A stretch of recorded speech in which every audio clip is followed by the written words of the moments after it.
যে আজকে বিজাতীয় সংস্কৃতি, বিজাতীয় কৃষ্টি আমাদেরকে যেভাবে খেয়ে ফেলছে এবং তারা করছে, এটার কারণটা হলো একটাই, যদি আমার শিক্ষা, আমার সংস্কৃতি, আমার কৃষ্টি, আমার ঐতিহ্যকে যদি ধ্বংস করে দেয়া যায়, তাহলে জাতিটা এমনি ধ্বংস হয়ে যাবে। এবং সেটার জন্যই স্বাধীনতার পরে আওয়ামী লীগ ক্ষমতা আসার পরে একবার করা হয়েছে, আবার গত 15 বছরে শেখ হাসিনার মাধ্যমে এই দেশে সে আধিপত্যবাদী শক্তি আমার এগুলোকে ধ্বংস করে দেওয়ার জন্য চেষ্টা করা হয়েছে।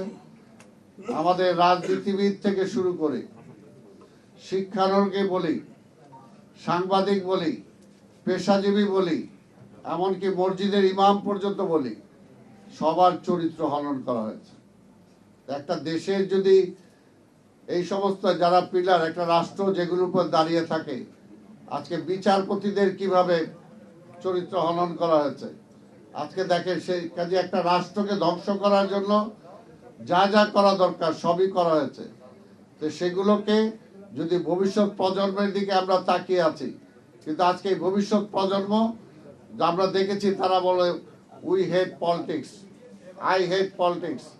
অর্থাৎ এই যে একটা পর্যায়ে আমাদের জাতিটাকে নিয়ে গেছে, এটাকে যদি রুখতে হয় তাহলে সে জায়গায় একমাত্র জিআই হলো সমস্যার সমাধান।